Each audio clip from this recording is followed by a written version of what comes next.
Welcome to the deep dive. We're diving into a really fascinating area today where artificial intelligence, AI, and machine learning, or ML, are starting to make a big impact in the world of FPGAs, field programmable gate arrays.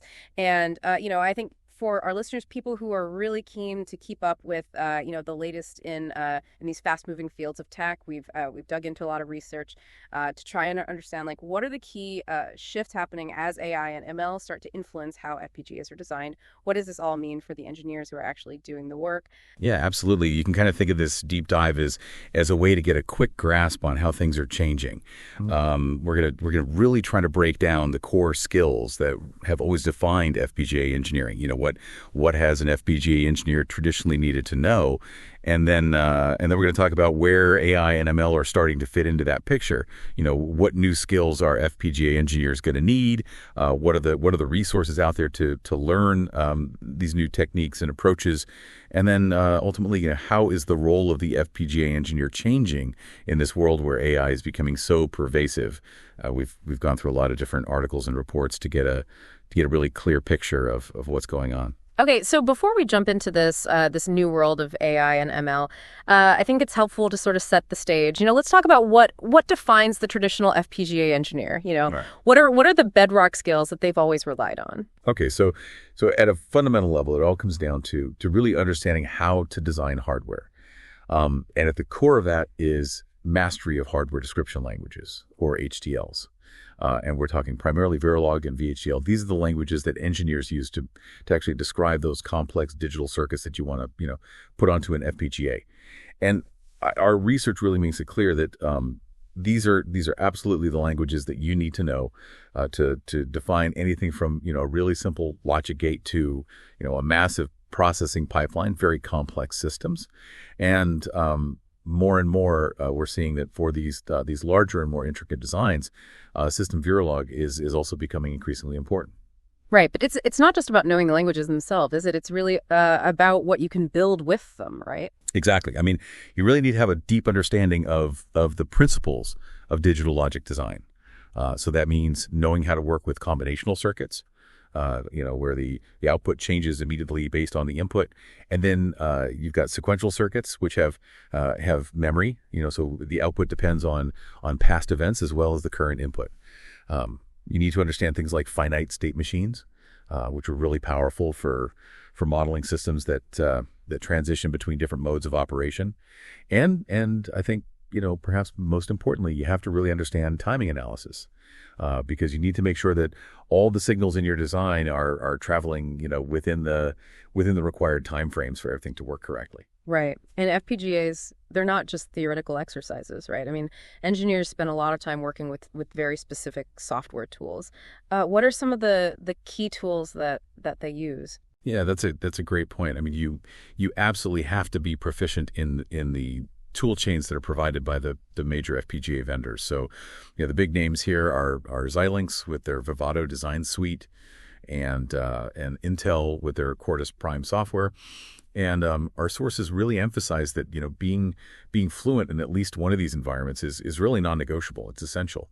And these tools, they provide you with a complete flow from the initial design entry and running simulations to doing the really critical steps of synthesis and implementation, which includes placing and routing the design on the FPGA, and then finally debugging the design once it's on the actual hardware.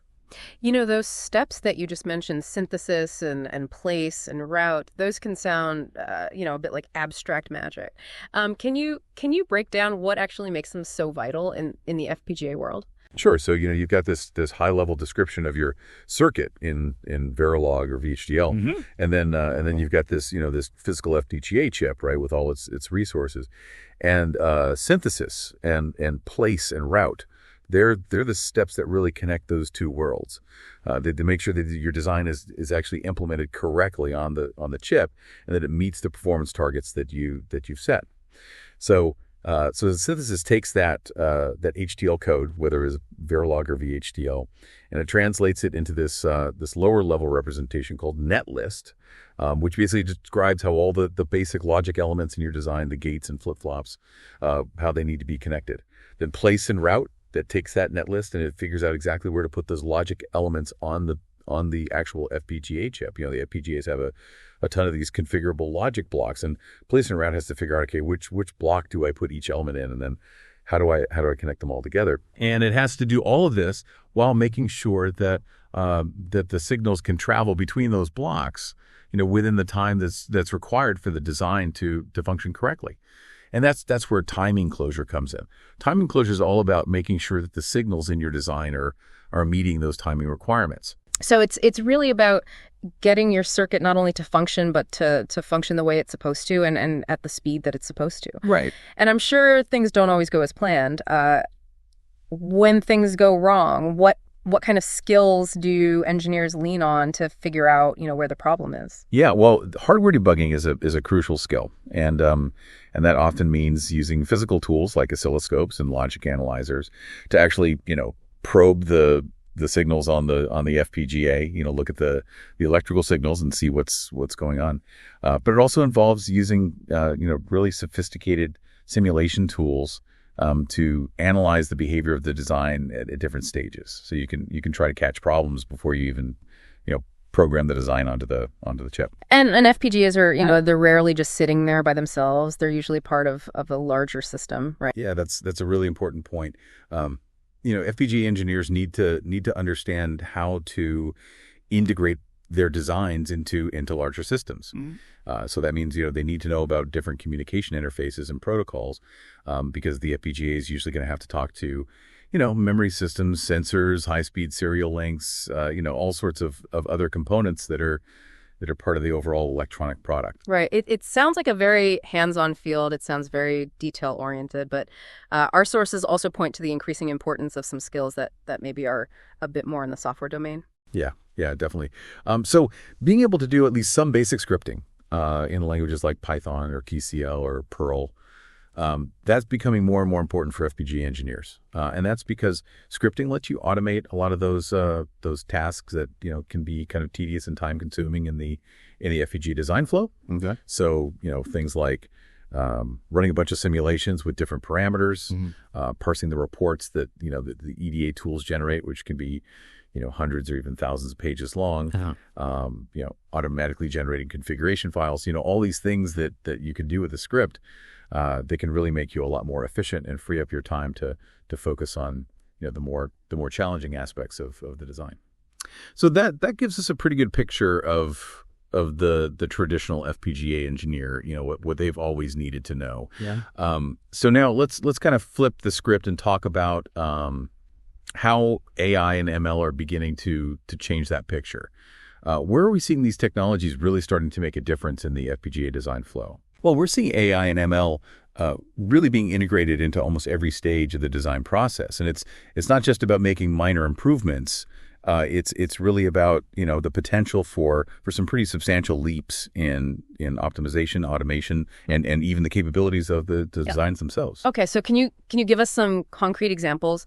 Where is AI having the most immediate and noticeable impact? One really good example is high-level synthesis, or HLS. So HLS tools, they're designed to take descriptions that are written in higher-level languages like C or C++ or, and then automatically generate the equivalent HDL code, the Verilog or VHDL that you need for the FPGA. But the problem is that HLS tools often give you this huge range of options and settings, and the choices that you make can have a really big impact on how much power the design uses, how fast it runs, how much space it takes up on the FPGA. So this is where AI and ML are starting to come in.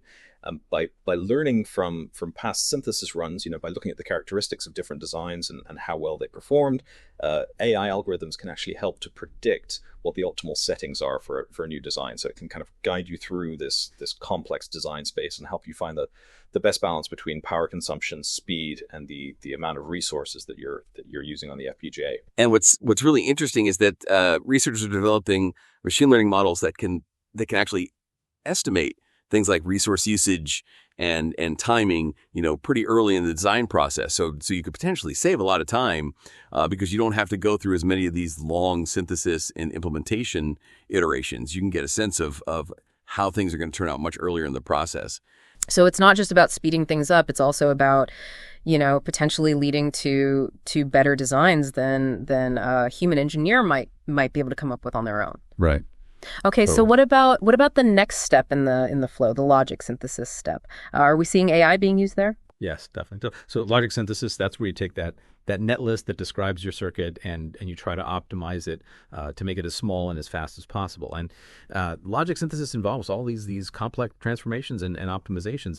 And the order that you do those things in and the parameters that you use, they can make a big difference in the final result. So one of the things that researchers are looking at is using reinforcement learning to figure out the best way to do those optimizations. So reinforcement learning is a type of AI where you have an agent that's trying to learn how to do something, and it gets rewards or penalties based on how well it does. So you can imagine an AI agent that's trying different sequences of logic synthesis operations, and it's getting feedback on okay, how much smaller did this make the circuit? How much faster did this make the circuit run? And over time, it can learn the optimal recipe for optimizing a particular circuit. It's like having this AI assistant that's constantly experimenting and trying to find the best possible outcome. Right. So we've talked about high-level synthesis, we've talked about logic synthesis, and then there's the place and route step, which you mentioned earlier can be a real bottleneck, right? I mean, it can take a big chunk of the overall design time. So how is AI helping to address that? Yeah, that's a big one. So place and route, it can easily take more than 50% of the total time for the back end flow, for actually implementing the design on the FPGA. And one of the things that AI is really good at is predicting problems. So you can use AI techniques to look at the placement of the logic elements, early in the process. Yeah. And if the AI if the algorithm thinks that that a particular placement is going to lead to problems later on, maybe there's not going to be enough space to route all the signals, or maybe it's going to cause timing violations, it can flag that early on, and that lets you adjust the placement and avoid having to go through all those lengthy iterations of place and route, where you're just kind of trying things and hoping that it works.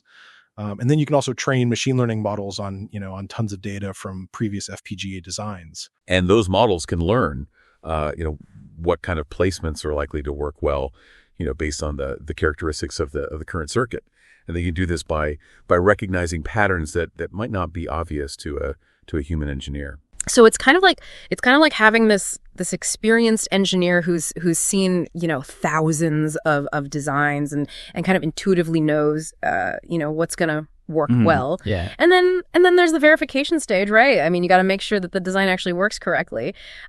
Is AI making a difference there? Yeah, definitely. So verification, traditionally it's involved a lot of manual effort to come up with test cases and to analyze the results of those tests.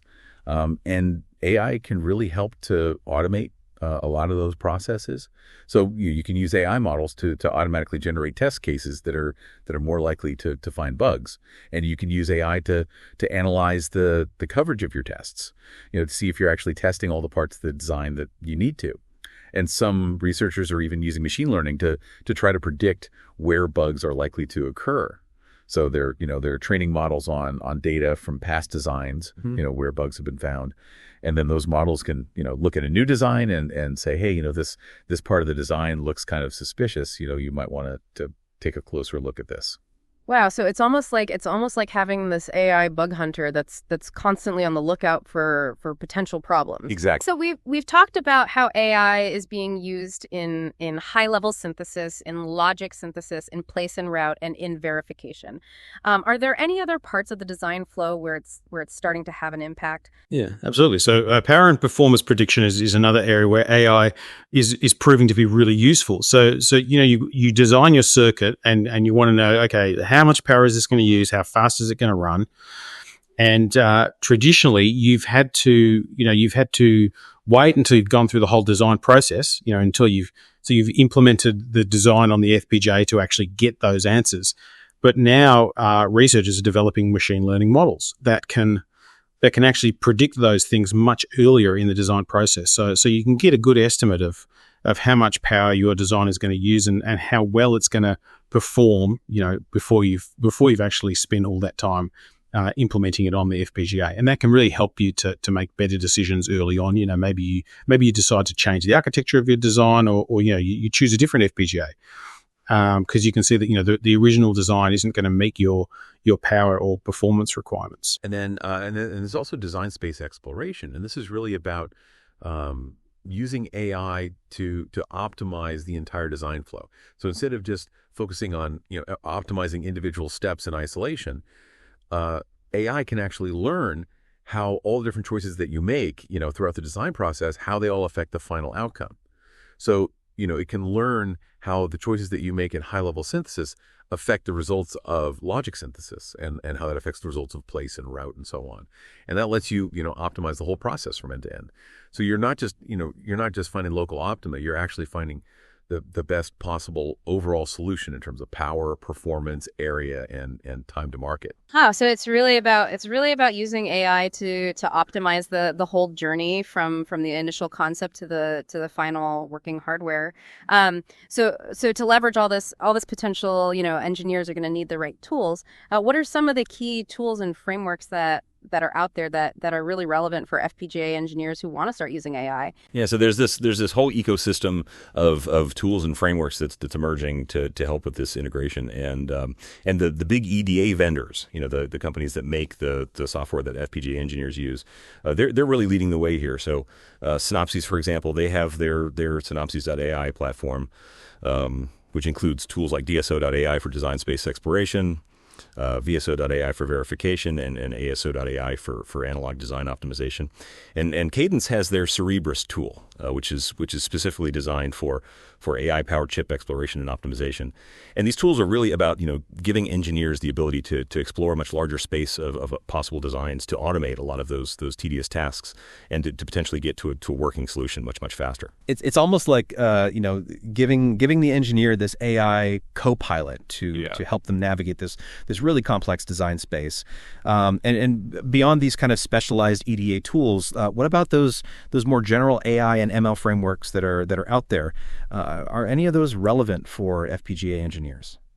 Yeah, absolutely. So TensorFlow and PyTorch, those are two of the most popular deep learning frameworks. And they're really used for developing and training sophisticated machine learning models. And FPGA engineers can definitely use those frameworks to build custom models for tasks that are specific to FPGA design. So, maybe you want to build a model that predicts how well a particular design is going to perform based on its features, or maybe you want to build a model that helps to optimize a particular step in the design flow. And then there's also scikit-learn, which is a really great library for classical machine learning, and it can be really useful for things like building predictive models based on design parameters. Okay, and once you've built these AI models, how do you actually get them to run on an FPGA? Right, so that's where the FPGA vendors come in again.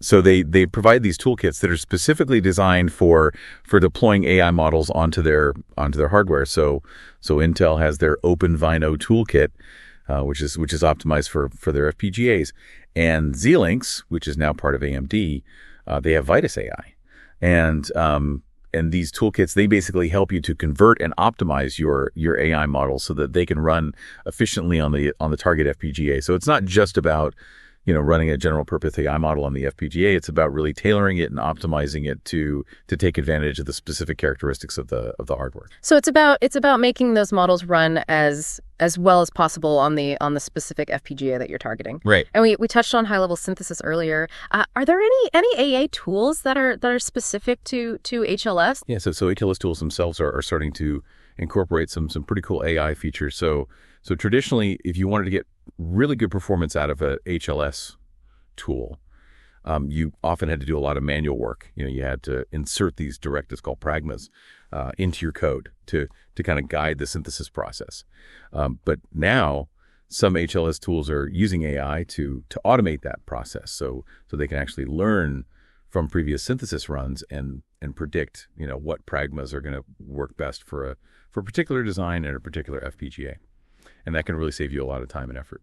That's really cool. So it sounds like, to take advantage of all these new AI tools and techniques. FPGA engineers are going to need to learn some new skills. What are some of the key skills that are going to be important for them? Yeah, that's absolutely right.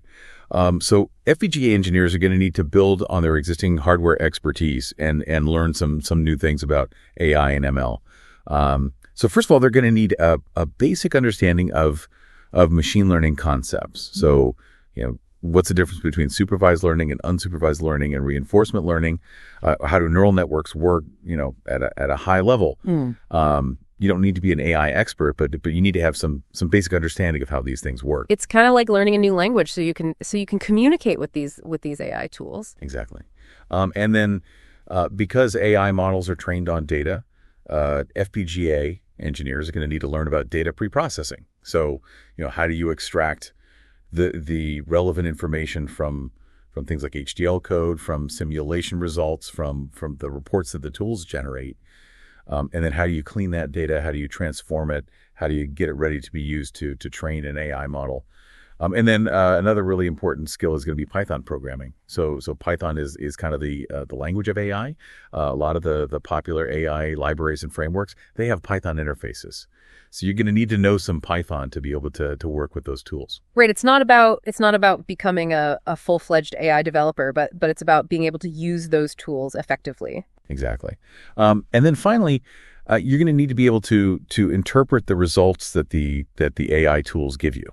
So the tool might give you a report, or it might give you some visualizations, or it might give you some suggestions about what to do. Yeah. And you need to be able to understand what those things mean, and you need to be able to evaluate whether the tool's suggestions are actually good suggestions for your particular design. Right. You don't want to just blindly follow the tool's recommendations. You need to be able to think critically about them. Exactly. So for FPGA engineers who are looking to learn these new skills, what kind of resources are out there for them? Well, there's a lot of great stuff available. So online learning platforms like Coursera and Udemy and ADX, they offer a ton of courses on AI and ML and even on things like Python programming.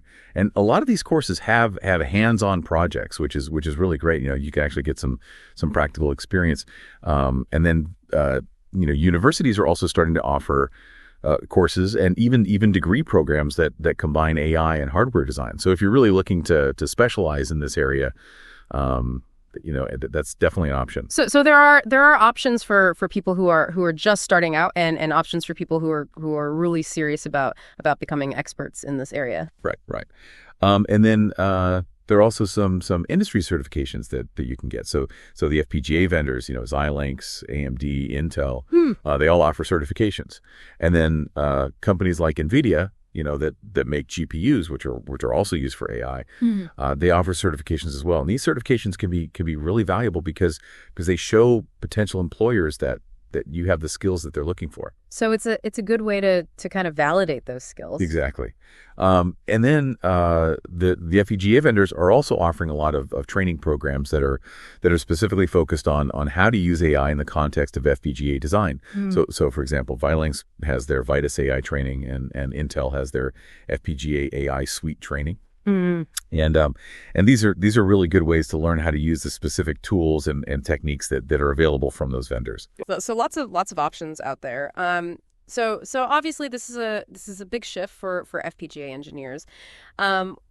What are some of the challenges that you think they're going to face as they try to make this transition? Yeah, I think the biggest challenge is just the learning curve. AI and ML, they're pretty complex fields, and if you've spent your whole career focused on hardware design, it could be a lot to take in. So I think it's going to be really important for engineers to be patient with themselves, to give themselves time to learn these new concepts and techniques. And I think it's also going to be important for companies to provide support for their engineers who are trying to make this transition, to give them the time and the resources that they need to learn. And then another challenge is just, integrating AI into existing workflows. So a lot of companies have very well established design processes. They've been doing things the same way for years, and now they're going to have to figure out how to incorporate these new AI tools and techniques into those processes. And that can be tricky. It's kind of like changing the engine on a plane while it's still in flight. Yeah, exactly. And then there's the challenge of data. So AI models, they're trained on data, and the quality of the model is really only as good as the quality of the data that it's trained on. So companies are going to need to figure out, how to collect the right data, how to clean it, how to get it ready to be used to train AI models. So it's not just about having the tools, it's about having the right data to feed into those tools. Exactly. So those are some of the challenges, but obviously, there are also some really big opportunities here. What are some of the benefits that you think AI can bring to FPGA design? Yeah, I think the biggest benefit is just increased productivity. So by automating a lot of those tedious tasks, AI can really free up engineers to focus on the more creative aspects of design, the things that really require human intelligence. And then AI can also help to improve the quality of designs. So, it can help to find better solutions in terms of power, performance, area. And it can also help to find those solutions faster. So you can get your product to market more quickly. And then I think AI is also going to enable us to design more complex and sophisticated FPGAs. So, as the complexity of the systems that we're building continues to increase, we're going to need more powerful tools to help us to design those systems, and AI is going to be a key part of that. So it's really about taking FPGA design to the next level. So what's the overall perspective of industry leaders and researchers on this transformation?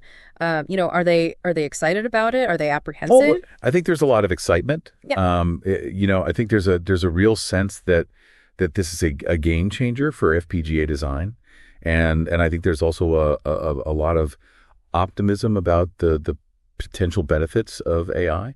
But I think there's also a healthy dose of realism. People recognize that there are challenges that need to be addressed, and I think there's also a commitment to working together to overcome those challenges. So, I think there's a lot of collaboration happening between industry and academia, between the FPGA vendors and their customers, and everyone's really focused on making this work. So it's not just about the technology itself. It's about the people who are working with the technology. So how do you think the role of the FPGA engineer is going to change in the years to come as AI becomes more and more integrated into the design process? Well, I think the role is going to become more strategic. So instead of spending all their time on the low level details of implementation, engineers are going to be able to focus more on the big picture, on the architecture of the system, on the overall design goals, and they're also going to need to become more comfortable working with data. So they're going to need to understand how to collect data, how to clean it, how to analyze it, how to use it to train AI models, and then I think we're also going to see a need for more specialization. So, we might start to see roles like AI assisted FPGA design specialists or FPGA design.